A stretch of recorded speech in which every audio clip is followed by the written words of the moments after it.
The Keeper's Curse.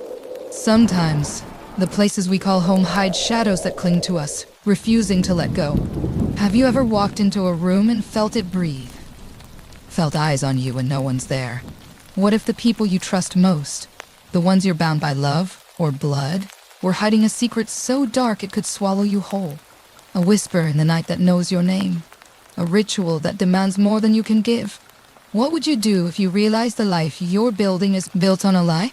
Your subscriptions, likes, and notifications keep these haunting stories alive. So, grab a blanket, turn off the lights, and step into the darkness.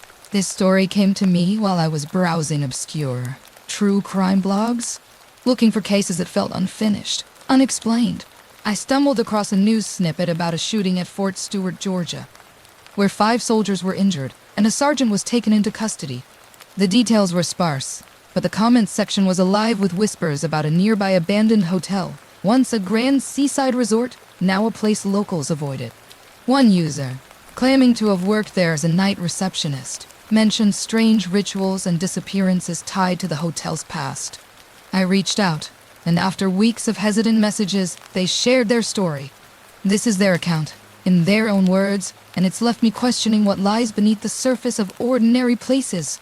My name is Claire Thompson, and at 25, I thought I'd found my fresh start as a night receptionist at the Seaside Grand Hotel in coastal Georgia, just a stone's throw from Fort Stewart. The hotel was a relic, its faded chandeliers and peeling wallpaper a shadow of its 1920s glory. I'd always been anxious, overthinking every creak in my apartment, every glance from a stranger. The job was perfect. Quiet, solitary. Just me and the hum of the old building at night. I thought I could outrun my fears here, keeping my world small and safe. But that summer, I learned some places hold secrets that cling to you, no matter how far you run. It was late July, the air thick with humidity and the scent of salt, when I first felt the hotel shift. I was at the front desk, sorting guest logs, when a cold draft brushed my neck, though the windows were sealed tight. My stomach knotted, a familiar anxiety, but this was heavier, like the building was watching me. I'd always had this fear of being trapped, a childhood terror of locked doors and tight spaces. Now the hotel's vast lobby felt claustrophobic, the shadows in the corners too deep. I told myself it was just the late hour, my mind playing tricks. But then I heard it, a low, rhythmic chant, like voices whispering in unison, coming from the basement. My heart raced, my hands trembling as I gripped the desk. The Seaside Grand was empty at night. No guests, no staff, just me. The chant was faint but deliberate, words I couldn't make out, weaving through the walls like a pulse. I checked the security cameras, but the basement feed was black, a glitch I'd never seen before. My mind screamed to ignore it, to finish my shift and leave. But curiosity, a dangerous thing I'd never learned to tame, pulled me toward the basement stairs.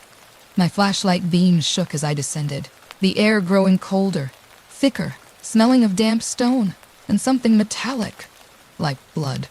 The basement was a maze of storage rooms, old furniture draped in dust sheets. The chant grew louder, more insistent, and I followed it to a locked door I'd never noticed before. Its wood carved with strange symbols, swirls and lines that seemed to move in the dim light. My chest tightened, my anxiety spiking, but I pressed my ear to the door. The voices stopped, replaced by a single clear whisper, Claire. My name, spoken in a voice that wasn't human, too deep, too hollow. I stumbled back, my flashlight clattering to the floor, and ran, my sneakers pounding the stairs, not stopping until I was back at the desk, heart hammering, tears stinging my eyes. I didn't tell anyone, not even my sister, Emma, who'd gotten me the job through a friend. I was too afraid they'd think I was losing it, my anxiety twisting shadows into monsters. But the next night, I couldn't stay away. I needed to know what was behind that door, what had said my name. I brought a crowbar from home, my hands shaking as I pried the door open. Inside was a small room, its walls covered in more symbols, a stone altar in the center stained dark with what looked like dried blood. On the altar was a locket, silver and tarnished, engraved with the initials E and H. My breath caught. Emma's initials. It couldn't be hers, but the coincidence gnawed at me. my mind spiraling with doubt and fear. I pocketed the locket, telling myself I'd ask Emma about it, but the air grew heavy, the chant starting again, louder, angrier. The symbols on the walls seemed to pulse, and I swear I saw a shadow move. Not mine, but something taller, its edges fraying like smoke. I ran again, locking the basement door behind me, but the chant followed, seeping into my head, my dreams. That night, I barely slept. The locket burning in my pocket, the whisper of my name echoing in my ears. I called Emma, my voice shaky, asking if she'd ever been in the hotel's basement. She laughed, said I was working too hard, but her voice was off, like she was hiding something. The next few nights, the hotel felt alive, malicious. Lights flickered, even though the wiring was new. The lobby mirrors reflected shadows that weren't there, tall and faceless, moving when I turned away. My anxiety was a beast now, feeding on every sound, every flicker. I started seeing the locket everywhere, in my bag, on my desk, even under my pillow after I'd locked it in a drawer. I stopped eating, stopped sleeping. My mind a tangle of fear and paranoia. Was I going crazy, or was the hotel doing this to me? I searched online, finding old articles about the Seaside Grand, missing guests, unexplained deaths, whispers of rituals in the 1920s to appease something in the sea. A blog post mentioned a curse, a blood debt, tied to the hotel's foundation, demanding sacrifices to keep it dormant. The first twist came a week later, when I found a photo in the guest logs, tucked between pages I'd never seen. It showed a group of people in the basement, standing around the altar, their faces blurred but one unmistakable. Emma, holding the locket, her expression blank. My heart stopped. Emma had never mentioned working here, only that her friend had connections. I confronted her, my voice shaking, showing her the photo. She went pale, insisting it wasn't her, but her eyes darted, her hands trembling. "You shouldn't have gone down there, Claire," she whispered, and hung up. That night, the chant was deafening, the shadows in the mirrors closer, their faceless forms reaching out. I found another photo under my desk, me, standing in the basement, holding the locket, my face blank, just like Emma's. I quit the next day, moving to a cramped apartment inland, but the chant followed in the hum of my fridge, the drip of my sink. My anxiety was unbearable, my thoughts a blur of doubt and terror. I couldn't trust my own mind, couldn't tell what was real. I started researching the hotel, finding a tattered book in a thrift store, its pages smelling of salt and decay. It described a ritual, a blood offering to a thing called the Keeper, a sea entity that demanded lives to stay asleep. The locket was its anchor, binding victims to the curse. I'd taken it, and now it had me. The second twist came months later when I thought I'd escape. I was unpacking when I found a letter in my bag, written in my own handwriting, but not my words.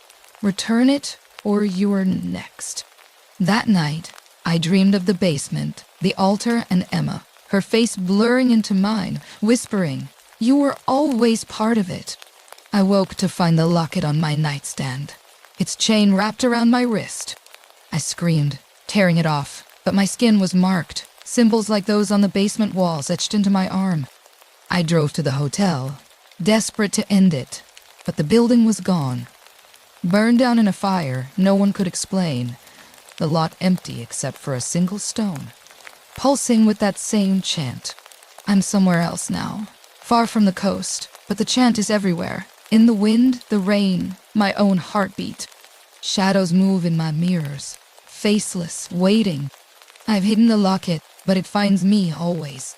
My anxiety is a prison, locking me in with questions I can't answer. Was Emma part of it, or is she a victim too? Am I cursed, or is my mind breaking?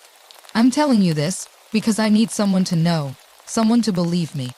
If you're ever near an old hotel by the sea, don't go inside. Don't touch what doesn't belong to you. The Keeper is always watching. The universe punishes those who disturb its secrets. My curiosity, my need to know, tied me to something I can't escape. The chant still hums, the shadows still move, and the locket waits. The real horror is the uncertainty. Am I marked by a curse, or by my own fractured mind? The Keeper's game never ends, and I'm still playing.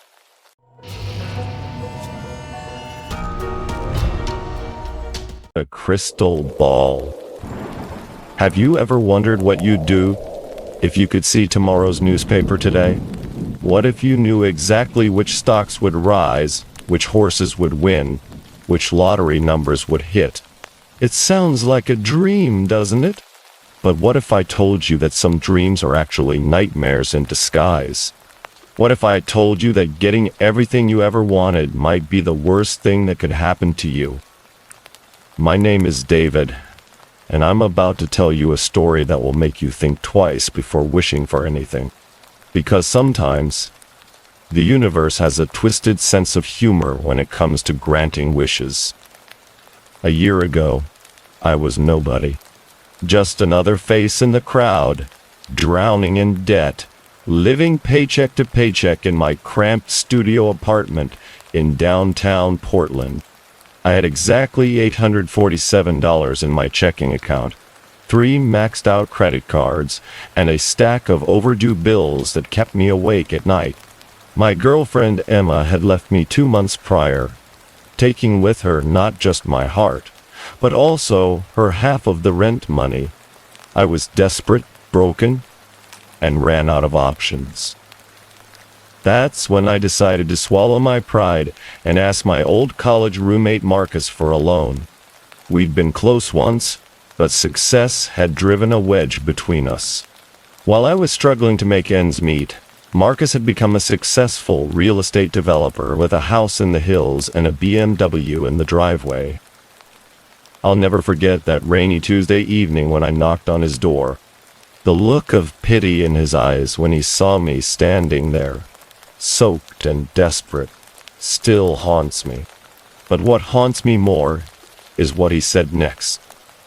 "David, I'm sorry, but I can't help you right now. We're overextended on this new development project, and Sarah would kill me if I lent out any more money." I nodded, trying to hide my disappointment, but inside, I was crumbling. As I walked away from his house, the rain seemed to mock me, each drop a reminder of my failures. I decided to take a different route home, one that would lead me through the old antique district, a part of town I'd never explored before. That's where I heard it, a voice calling my name from somewhere in the shadows. "David, David." I stopped dead in my tracks, my heart pounding. The street was empty, except for a few parked cars and the occasional streetlight casting eerie shadows on the wet pavement. I must be imagining things, I thought. Stress does strange things to the mind. But then I heard it again, clearer this time, coming from a narrow alley between 2 buildings. "David, over here." Against every instinct in my body, I followed the voice. The alley led to a small, dimly lit shop that I swear hadn't been there for moments before. The sign above the door read "Curiosities and Antiquities" in faded gold lettering. Through the grimy window, I could see shelves lined with strange objects, masks, statues, books, and various trinkets that seemed to shimmer in the candlelight. I pushed open the heavy wooden door, and a small bell chimed overhead. The smell hit me immediately. Incense mixed with something else, something ancient and musty. Behind the counter stood an elderly man with long white hair and a beard that reached his chest. He wore a black robe that seemed to absorb the light around him. "Ah, David," he said, as if he'd been expecting me. "You're right on time." "How do you know my name?" I asked, my voice barely whispered. He smiled, revealing teeth that were far too white for someone his age. "I know many things, my boy, but more importantly, I know what you need." Before I could respond, he reached under the counter and pulled out a crystal ball. It was about the size of a softball, perfectly clear except for what looked like swirling mist trapped inside. As I stared at it, the mist seemed to move, forming shapes that almost looked like faces. "This," he said, placing it gently on the counter between us, "is what you've been searching for." I laughed nervously. "I think you've got the wrong guy. I'm not into this mystical stuff." "Aren't you?" His eyes seemed to pierce through me. "A man drowning in debt, abandoned by love, forgotten by friends. You've been searching for a way out, haven't you? A miracle?" The accuracy of his words sent chills down my spine. "How could you possibly know all that?" "This crystal ball shows me many things, David. But more importantly, it can show you what you need to see. Hold it in your right hand, raise it toward the sky, and make one wish. Any wish. But remember, you only get one." I stared at the crystal ball, mesmerized by the swirling mist inside. "And you're just going to give this to me? What's the catch?" His expression grew serious. "No catch, but a warning. This ball will grant your wish, yes. But be careful what you wish for. Sometimes getting exactly what we want reveals that we never really knew what we needed." I should have walked away. Every rational part of my brain was screaming at me to leave that shop and never look back. But desperation makes you do stupid things. And I was desperate. What happens if I don't believe in it? What if it doesn't work? "Then you'll have lost nothing but a moment of your time," he said, pushing the crystal ball closer to me. "But David, it will work. The question is, are you prepared for the consequences?" I picked up the crystal ball. It was surprisingly warm, and for a moment, I could swear I felt it pulse like a heartbeat in my hands. The old man nodded encouragingly. "Go on," he whispered. "Make your wish." I closed my eyes, raised the crystal ball above my head, and spoke the words that would change my life forever. I wish I could know the future. I want to see tomorrow before it happens. When I opened my eyes, the old man was smiling. "Your wish is granted, David. But remember my warning." I looked down at the crystal ball. The mist inside had stopped swirling and now sat perfectly still. "That's it? I don't feel any different." "You will," he said. "Now, go home. Tomorrow, you'll understand what you've been given." I left the shop in a daze, clutching the crystal ball under my jacket to protect it from the rain. By the time I reached the end of the alley and turned to look back, the shop was gone. Not closed, gone, as if it had never existed. The next morning, I woke to the sound of someone knocking on my door. Through the peephole, I saw an elderly man I didn't recognize, wearing a shabby coat and holding what looked like a newspaper. "Delivery for David Richardson," he called out in a raspy voice. I opened the door cautiously. "I don't have a newspaper subscription." He smiled, revealing gaps where several teeth should have been. "You do now, son. Free of charge for as long as you need it." He handed me the paper and walked away before I could ask any question. I closed the door and looked at the newspaper in my hands. It was the Portland Tribune, but something was off. The date at the top read March 15th, 2023. But today was March 14th. According to this paper, I was reading tomorrow's news. My hands trembling, I flipped to the sports section. There, in black and white, were the results of tonight's basketball game between the Trail Blazers and the Lakers. Lakers defeat Trail Blazers 108-103 in overtime thriller. This had to be a joke. Someone was playing an elaborate prank on me. But as I continued reading, I found something that made my blood run cold. In the business section, there was a small article about a company called Green Tech Industries announcing a merger with a Japanese firm. The article stated that the news had caused their stock price to jump 400% overnight. I grabbed my laptop and looked up Green Tech Industries. Sure enough, they were a real company, and their stock was currently trading at $2.47 per share. If the newspaper was right, by tomorrow that stock would be worth nearly $10 per share. I stared at the crystal ball sitting on my coffee table. Could this really be happening?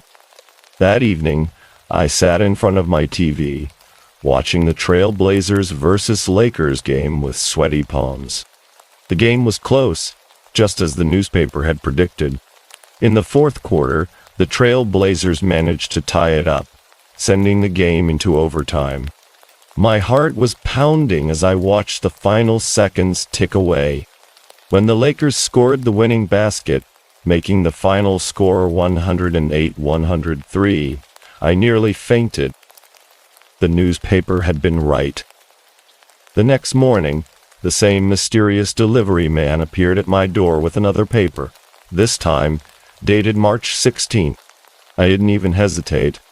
I took my remaining $847, added the $3,200 I could get as a cash advance on my credit cards, and bought every share of Green Tech Industries I could afford. By the end of that day, I had made $16,000. Over the next few weeks, the pattern continued. Every morning, I would receive tomorrow's newspaper. Every day, I would use the information inside to make money. Stock tips, lottery numbers, sports betting. It was like having a cheat code for life. Within a month, I had paid off all my debts. Within 2 months, I had bought a new car and moved into a luxury apartment downtown. Within 6 months, I was worth over $2 million. Emma came crawling back, of course. So did Marcus and a dozen other friends who suddenly remembered my phone number. I was living the dream, the American success story that everyone aspires to. I should have been the happiest man alive. But I wasn't. Something was wrong. I started having nightmares, vivid dreams where I saw the old man from the shop standing at the foot of my bed, smiling that too white smile and whispering words I couldn't quite understand. I began seeing him in crowds, always just at the edge of my vision, always watching. The delivery man who brought the newspapers was equally unsettling. I tried talking to him, tried asking questions about how he knew to find me, but he would only smile that gap-toothed grin and walk away. I started leaving my apartment early just to avoid him, but no matter where I went, the newspaper would be waiting for me. On my car windshield, slipped under hotel room doors, even delivered to restaurants where I was having lunch. But the worst part was the growing certainty that I was being watched. Everywhere I went, I felt eyes on me.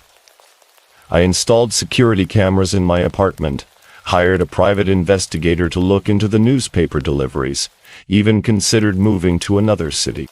Nothing helped. Then, one morning in October, everything changed. I opened the newspaper, as usual, expecting to find the stock tips and sports scores that had become my daily bread. Instead, I found something that made my blood freeze in my veins. There, on the front page, was my own obituary. David Richardson, 32nd, dies in apartment fire. Local businessman and recent millionaire David Richardson was found dead in his downtown apartment following an electrical fire that investigators believe started around 3:17 a.m. Richardson, who had gained attention in recent months for his seemingly impossible success in stock trading and sports betting, was discovered by building security after smoke detectors failed to activate. The fire appears to have started in his bedroom, though the exact cause remains under investigation. Richardson survives, with no immediate family. Services are pending. I read the article 3 times. Each reading makes it feel more real and more terrifying. According to the paper, I was going to die tonight. The date on the newspaper was tomorrow's, October 23rd, 2023, which meant I had less than 24 hours to live.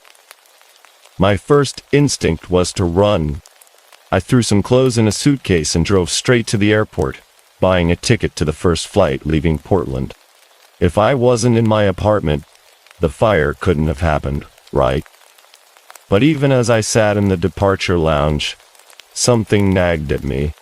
The newspaper had never been wrong before. Not once.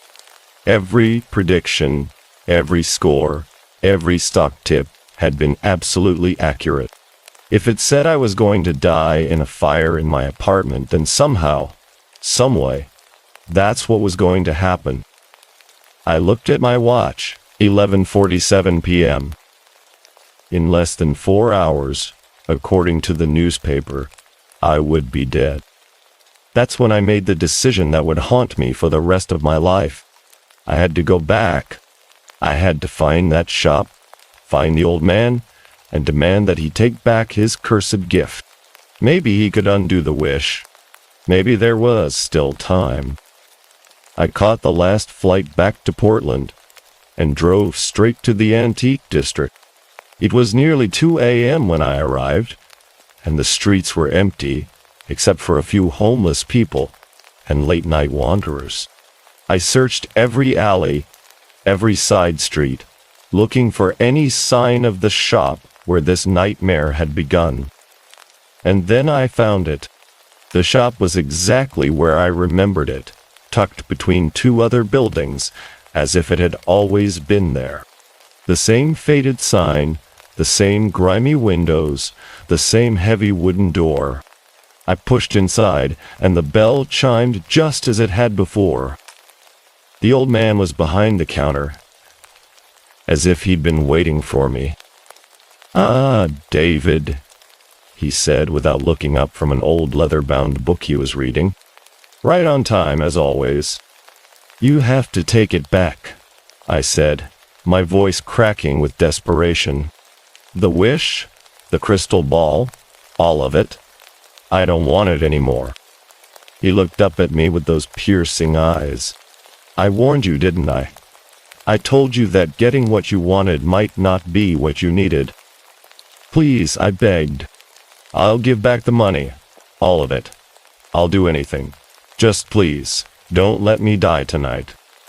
The old man closed his book and sighed deeply. "David, you don't understand how this works. The crystal ball doesn't just grant wishes. It shows you your fate. The future you saw in those newspapers wasn't created by the ball. It was simply revealed." "What are you talking about?" "You were always going to die tonight, David. The only difference is that now you know it's coming." His smile was sad, almost pitiful. "The crystal ball doesn't change destiny. It only lifts the veil that usually keeps us blind to it." I felt like the world was collapsing around me.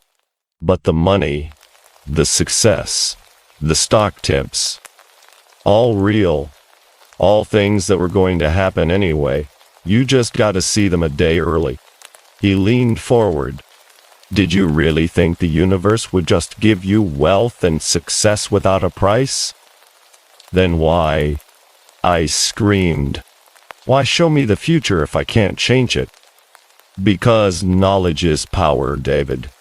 Even knowledge of your own death. You've had almost a year to prepare, to make peace, to say goodbye to the people who matter to you. Most people don't get that luxury." I looked at my watch. 3:10 a.m. 7 minutes. "I won't go back to my apartment," I said. "I'll stay here. The fire can't happen if I'm not there." The old man shook his head. "You can't outrun destiny, David. Trust me, I've tried." That's when I noticed something I hadn't seen before. Behind the old man, on a shelf lined with dozens of crystal balls, each one swirling with its own trapped mist. And in each ball, if I looked closely enough, I could see faces. Faces of people who looked terrified, who looked like they were screaming. "What are those?" I whispered. "Previous customers," he said simply.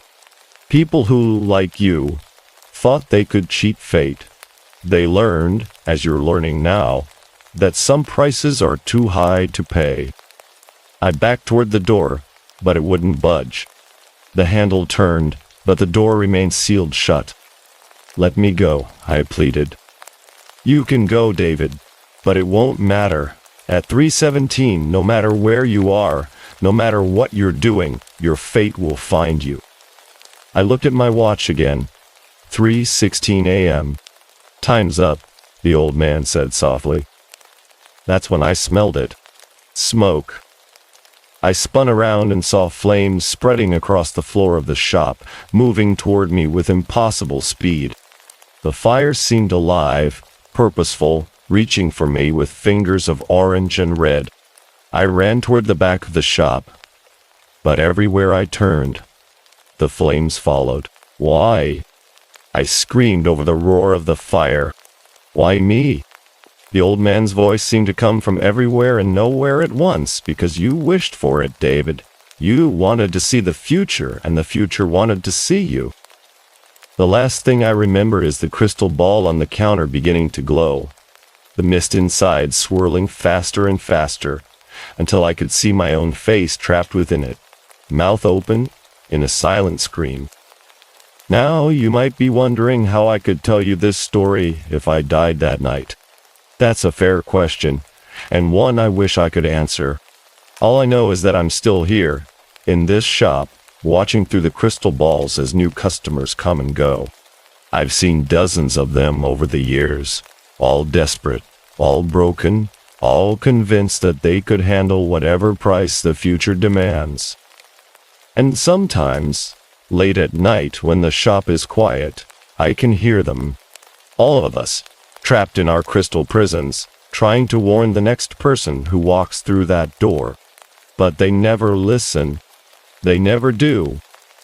The old man is still here too, still smiling that white smile, still offering his cursed gifts to anyone desperate enough to take them. And the crystal balls keep multiplying, filling new shelves that appear whenever they're needed. So I'll ask you again, what would you do if you could see tomorrow's newspaper today? Would you take that chance, make that wish, pay that price? Because somewhere out there in a shop that exists between the cracks of reality, an old man is waiting for your answer. And trust me, he's very, very patient. Sweet dreams.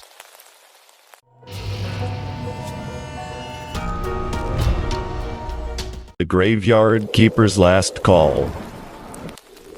Have you ever wondered what happens when the dead don't stay dead? When the boundary between the living and the departed becomes so thin that you can't tell which side you're on anymore? I used to think these were just stories, fragments of imagination meant to scare children on dark nights. But after what happened to me 3 months ago at Willowbrook Cemetery, I know better. I know that some doors, once opened, can never be closed again. My name is David, and I've been a night security guard for 7 years. Not the most glamorous job, but it paid the bills and gave me plenty of quiet time to read. I've worked at shopping malls, office buildings, even a few hospitals.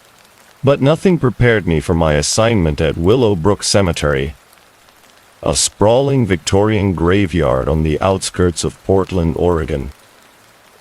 The job seemed simple enough. Walk the perimeter twice a night, check the gates, make sure vandals weren't causing trouble. The pay was decent, and honestly, I preferred the company of the dead to dealing with drunk teenagers or corporate executives working late. The dead, I thought, were peaceful. They minded their own business. I was so very wrong. It started in my second week. I was making my midnight rounds when I heard voices coming from the older section of the cemetery, where the headstones dated back to the 1800s. At first, I thought it was just kids sneaking into party, or daring each other to spend the night among the graves. I'd dealt with that before. But as I got closer, flashlight in hand, I realized there was something off about the conversation. It was a woman's voice, clear and articulate, talking to someone I couldn't see. She was asking for directions to the train station. "Excuse me," I called out, my voice echoing among the weathered headstones. "The cemetery's closed. You'll need to leave." The woman turned toward me, and in the beam of my flashlight, I saw a face that belonged in an old photograph. Beautiful, but with an otherworldly quality that made my skin crawl. She wore a simple dress that looked like it came from another era, and her eyes, God, her eyes were like pools of midnight. "Oh, thank goodness," she said with relief flooding her voice. "I've been trying to find my way to the station. I have a train to catch at 1 o'clock, and I'm terribly lost." Something felt wrong. The nearest train station was 15 miles away, and it had been closed for passenger service since the 1960s. But she seemed so distressed, so genuinely afraid of missing her train, that I found myself wanting to help. "Ma'am, I think you might be confused," I said gently. "There's no passenger train service here anymore. Are you looking for the bus station, maybe?" She shook her head frantically. No, you don't understand. I have to catch the 1 o'clock train. My family is waiting for me. Please, you have to help me." There was something hypnotic about her voice, something that made rational thought slip away like water through my fingers.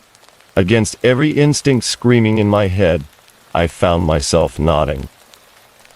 "I suppose I could walk you toward town," I heard myself saying, "but I can't leave the cemetery unattended for long."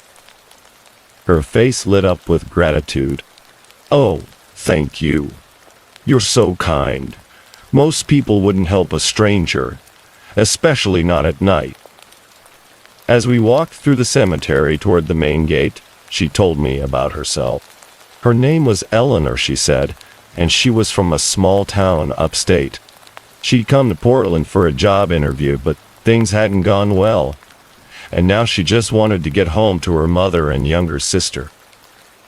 The story should have been unremarkable, but little details kept nagging at me. The way she talked about her hometown, using present tense for places and businesses that sounded like they belonged to decades past. The way she seemed to know exactly where we were going, despite claiming to be lost.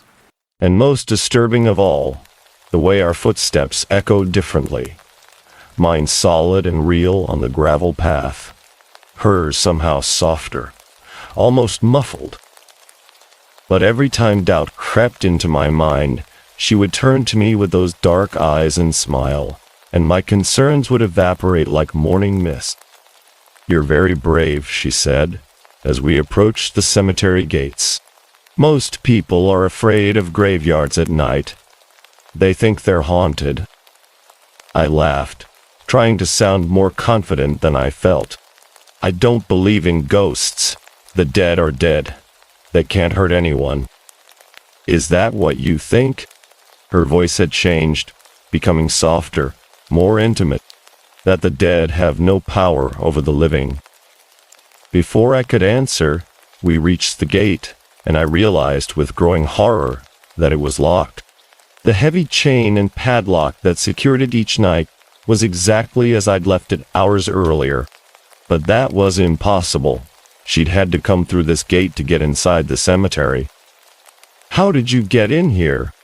I asked, my voice barely above a whisper. Eleanor smiled, and in the moonlight, I could see that her teeth were perfect, white, and far too sharp. "I never left, David. I've been waiting here for someone like you.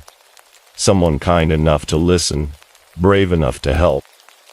That's when I noticed the headstone directly behind where she'd been standing when I first found her.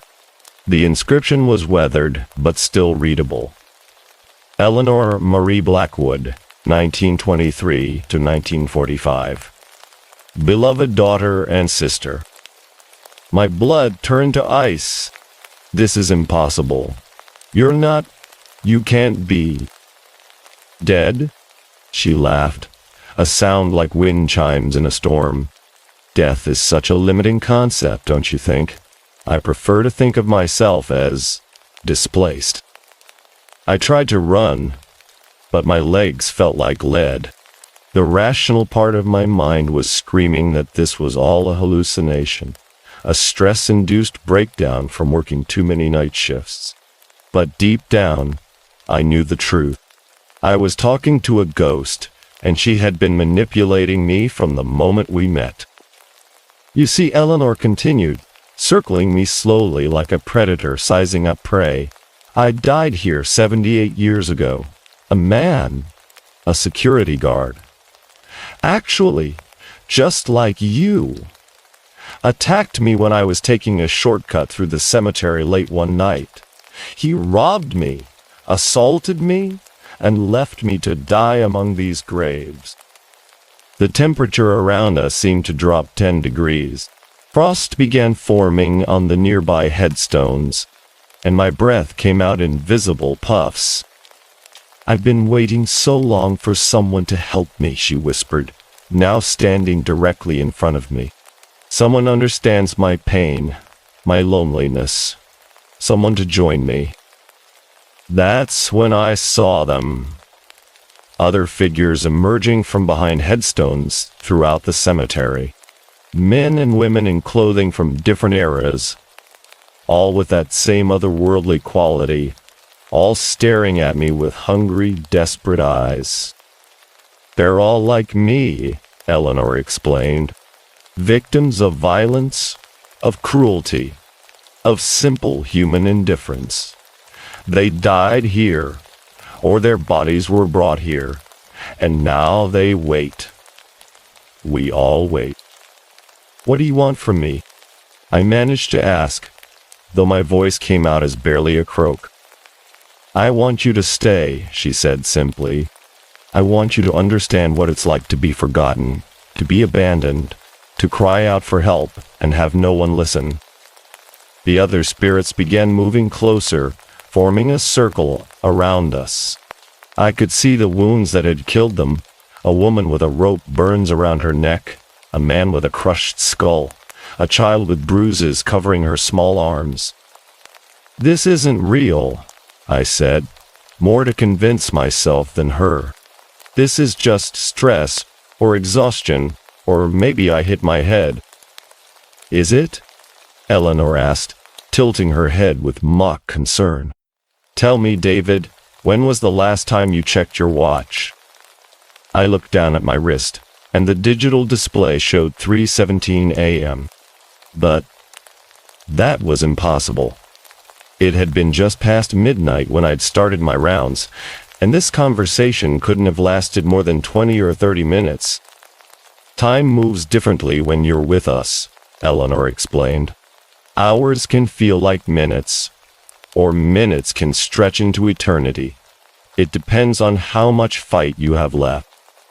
I tried again to run, to break free from whatever supernatural force was holding me, but it was like moving through quicksand. Every step required enormous effort, and I wasn't making any real progress toward the gate. Here's what's going to happen, Eleanor said, her voice now carrying the authority of someone accustomed to being obeyed. You're going to stay here with us.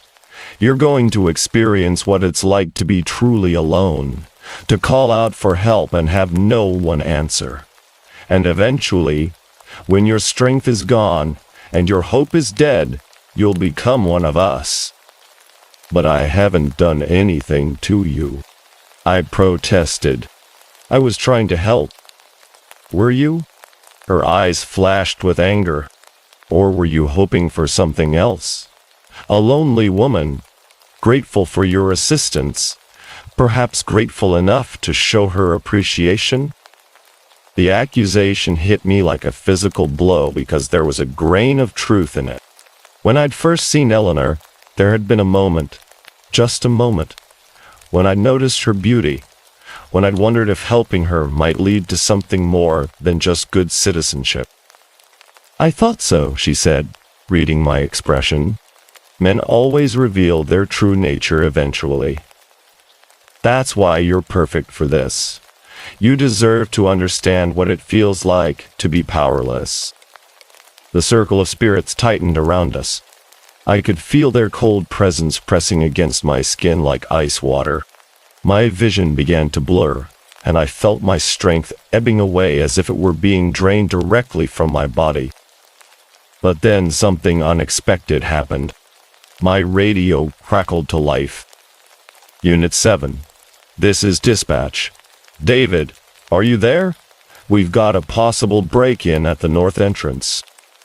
The sound of another human voice, a real, living human voice, cut through the supernatural fog that had settled over my mind.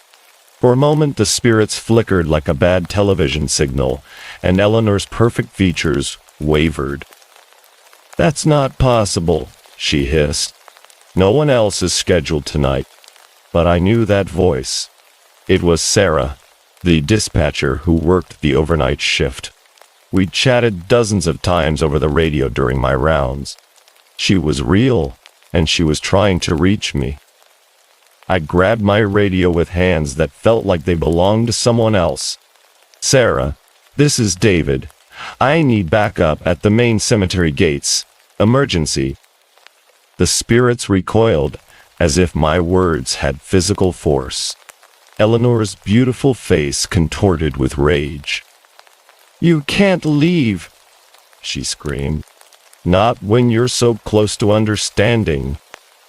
But the spell, or whatever supernatural hold she'd had over me, was breaking.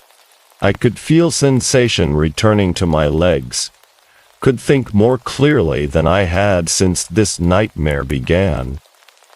"I understand plenty," I said, backing toward the gate. "I understand that you're not the victim you claim to be. A real victim wouldn't try to trap innocent people.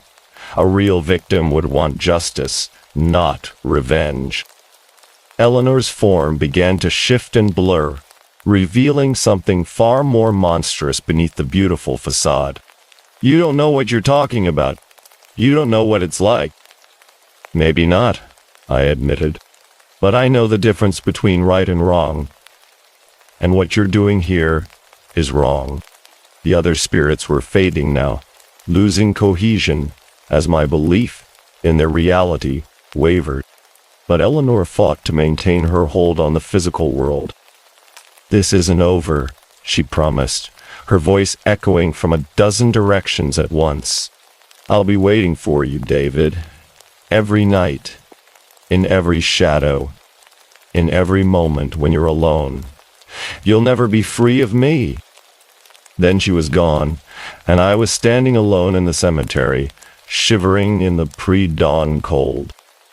The backup Sarah had sent arrived 15 minutes later. 2 police officers who found me sitting on a bench near the entrance, still shaking from what I'd experienced. I told them I'd had a medical problem, maybe low blood sugar or dehydration. They seemed to buy it, though I could see the concern in their eyes. I quit the security job the next day. My supervisor told me I was taking a position closer to home. He was understanding, even gave me a decent reference. But I never told him the real reason I couldn't go back to Willowbrook Cemetery. That was 3 months ago, and Eleanor kept her promise. I see her everywhere now, reflected in windows, standing at the edge of crowds, sitting in the passenger seat of my car. When I check the rearview mirror, she never speaks, just watches and waits.